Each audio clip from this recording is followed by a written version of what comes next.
Thank you very much. And our next speaker is Mr. Aron Sorensen from BIMCO. Mr. Sorensen holds the position as Head of the Maritime Technology and Regulation and is responsible for BIMCO's technical affairs. He manages BIMCO's role in marine, operational, and related regulatory matters at a number of international organizations such as IMO, ISO, IAX, and IHO. He led the development of the industry guidelines on cybersecurity on board ships, where the second edition was published in 2017, and we will see a new edition at the end of 2018. He joined 2018 BIMCO, which, as you know, is a shipping association providing a wide range of services to its global memberships of stakeholders who have vested interest in the shipping industry, including ship owners, operators, managers, brokers, and agents. And Mr. Sorensen is going to present us a paper called Industry and Cyber Risk Management on Board Ships. With that, please let's give a hand to Mr. Sorensen.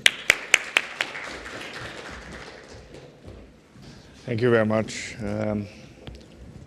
It's better now. Thank you. So thank you for having me here today. We started off in BIMCO 5 years ago to look at cyber risk. And one of the things we experienced in our own little company was that we were hacked. And I sort of said, okay, maybe this is important. And then we came to say, how is it really on board ships? And I think I needed to get something up on the screen. Thank you. And then we took a look at what was on board ships, and I'm going to tell you a little bit about what we've been doing with the industry since then. But before I do that, for use of those of you who do not know BIMCO, we are a membership organization. We have 2,000 members, and 900 of these are ship owners. We have around 15,000 ships in our membership, and it's about 60% of the world fleet that's members at BIMCO.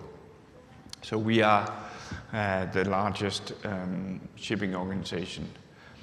Our vision and mission is up there. I will not tell you, I'll read it up for you, but that's things like cyber are triggering what we're doing because we need to be in the forefront of what happens in the industry so we can give guidance and standards to the industry.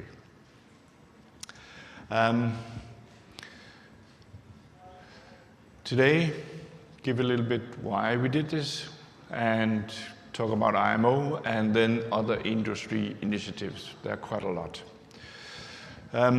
So what we did back 5 years ago, we hired a team of professional hackers. And we wanted them to be both seafarers and hackers, and they are out there, so we had a team of those. We then did a penetration test on 5 different ships, 2 container vessels, a bulk carrier, and a ro-ro and an oil tanker, all fairly new, built around 2003 to 2007.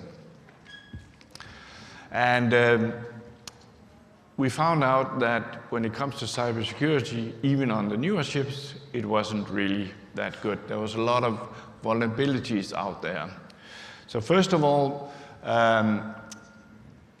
nobody had really thought about cybersecurity it wasn't hot at that time. So nobody had any policies on how to manage these things. Well, you had a little bit via the ISPS codes with access to certain important rooms on the ship and things like that, but that was more or less it. A lot of the software we use on board ships are not being maintained, so it's outdated. There's no patching. So even in companies where they had a very good procedure ashore, when it came to the ships, there wasn't anything. The hardware that has been used to build ships has been of poor quality when it comes to cyber. Take PLCs, for example. It's normally the cheapest kind that are put on valves to open and close, but they have, like anything else, they have an IP address, so they can actually be accessed via networks. And they can be reprogrammed without people even knowing them having been reprogrammed, things like that. The networks, typically there was one, maybe two networks on board, so they were not segregated. That's a big vulnerability. And when it came to access to computers, it was more or less very lenient on many ships. We even had passwords put on the screen just in case that people should forget, or somebody that shouldn't look into the computer that could go in and look into them.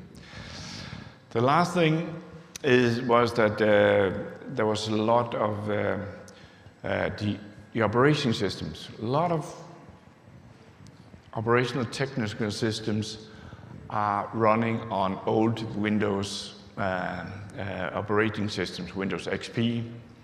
For example, they're not updated.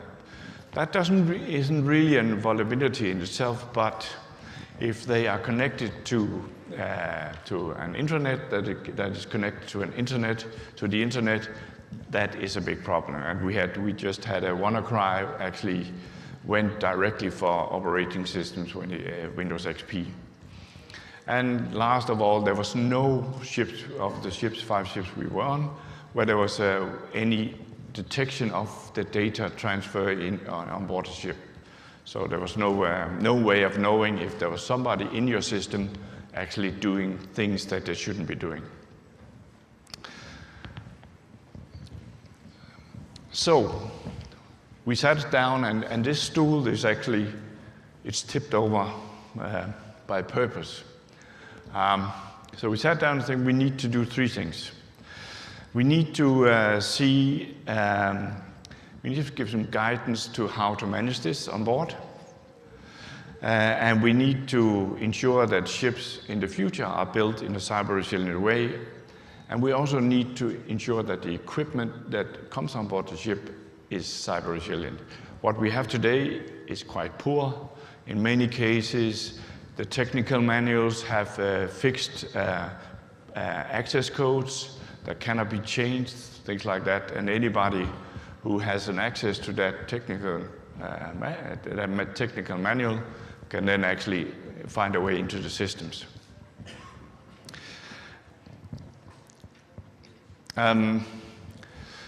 Much later, we had the IMO decision, and that had a lot to do with what we did from industry, because we didn't want to have any regulation on this, except for framework regulation.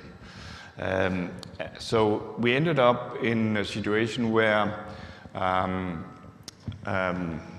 IMO said that the ISM code is the regulatory framework for this, and that's with full support from the industry. Because IMO saw cyber as an extra risk, and so did we.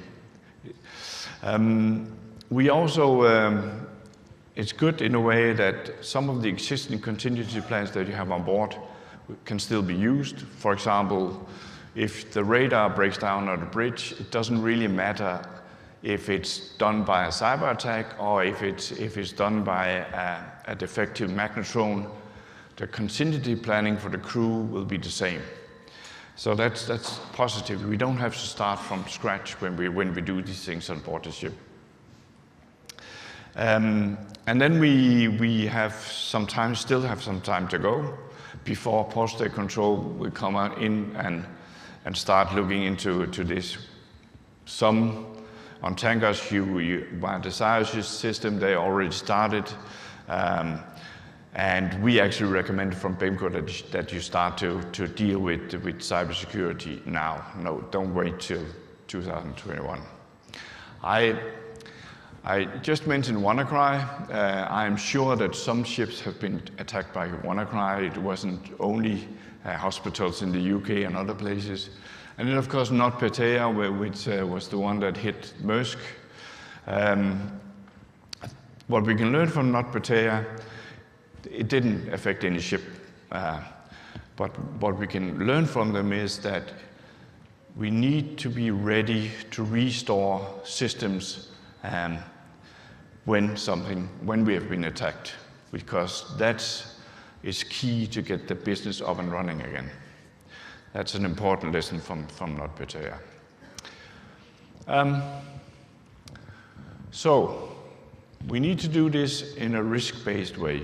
If you take the two ships up here, they have very different risk pictures. This is a barge that is inland on the Dutch part of the inland side. It only has one computer on board. It's used for emailing, and that's more or less it. The rest of the systems are analog on board the ship. And the modern container ship is online 24/7, communicates with shoreside all the time. Different risk pictures. So we started up and said, we need to give some guidelines. It's been quite well received, I have to say. We know that it's the most used guidelines that's out there. We know that that IMO has recognized it, and so has Ajax, and some of the Class NK, for example, are using them. And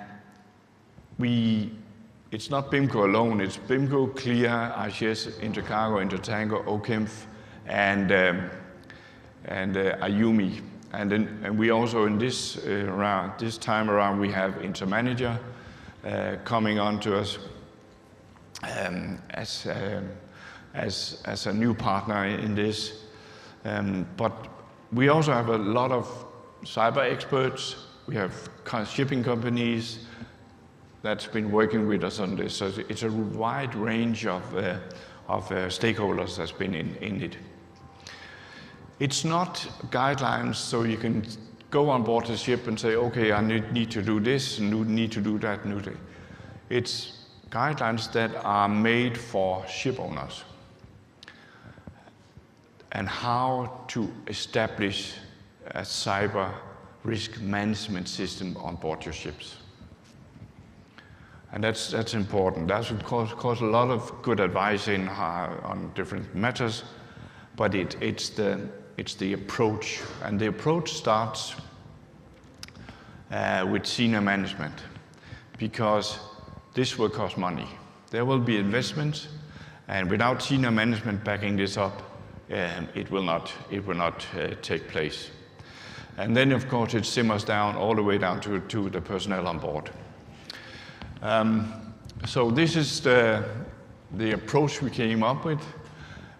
A little bit like the previous speaker here, identify the threats, the vulnerabilities, see how your risk exposure is, and then develop protection and detection measures and contingency planning, and how to respond if something goes wrong. It's quite a straightforward approach, very much in line with risk management. So how to protect? Well, the one we've been using the most is the one down here, the remoteness. So we used to have ships that wasn't connected to the internet, and that actually is a very good protection measure. A standalone computer is a safe computer. It may not be an effective computer, but it's a safe computer. So remoteness, it actually is used today as well. If you, for example, an analog system can somehow be called a remote system. But then, of course, there's the technical things. We need to ensure that the technical systems that we use on board are prepared for a cyber world and cyber attacks. And then training and awareness, because the incidents we've seen on board ships have mostly been done by humans that did not know what they actually were doing. So training and awareness of crew, that's really something we need to do. Then we need to have some procedures, not to stick your passwords on the computer screen, for example. But that's more or less the good thing about that is it's common sense, and that can actually be dealt with rather easily. What we did was we provided the poster for the ships. It can be downloaded for free at our webpage. The same you can do with the guidelines. A few good advice on how people should be aware of this new threat coming in.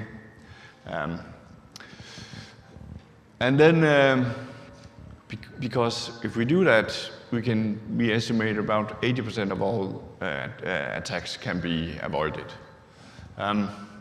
We also did training videos together with the hotel, and at the moment we are developing a cyber clause for standard contracts in case something goes wrong, who's liable and so on.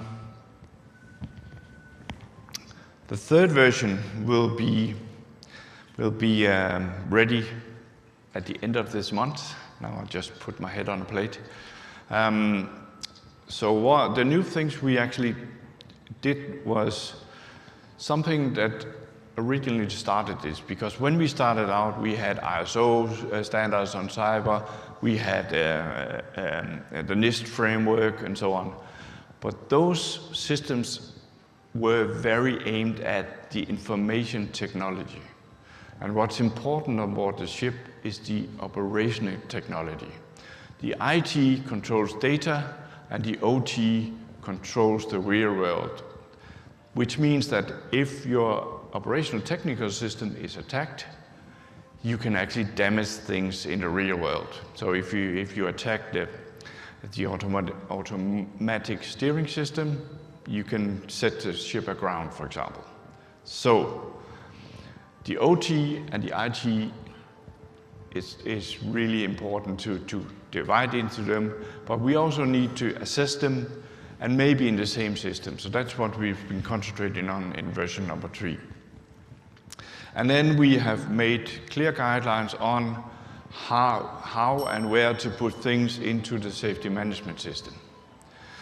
We also have been looking at the different supply chains, how to deal with the closest people that the ship cooperates with, the manager, the agent, and so on. And one thing that Maersk wanted in there was how to disconnect the ship quickly from the shore side, because the WannaCry attacked their system so fast that they are doing that for their own ships to disconnect them, and we have put that into the guidelines as well. And then we have 7 cases that are verified where something went wrong on board the ships, where they actually cost money due to a cyber incident.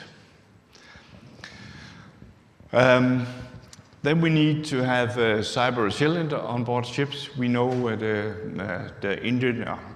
bridge equipment manufacturers, they are now working on how to do this.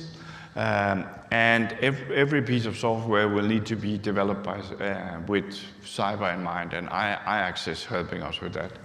So these are the recommendations have just come out by IAX. I think there's one still missing, not been out yet, but the rest are out.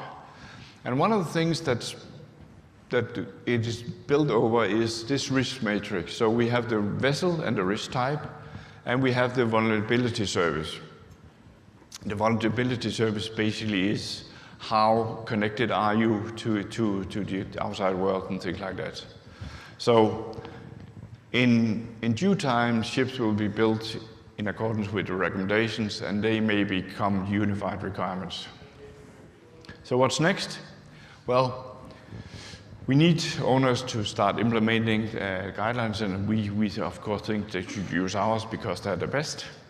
Then we have the new thing we need to think about is cybersecurity up and down the supply chain, especially where the systems are automatically talking to each other in ports, agents, and so on. And then we, of course, will have to ensure that the ships and the equipment are protected against any risk that's out there. That's it. Thank you very much.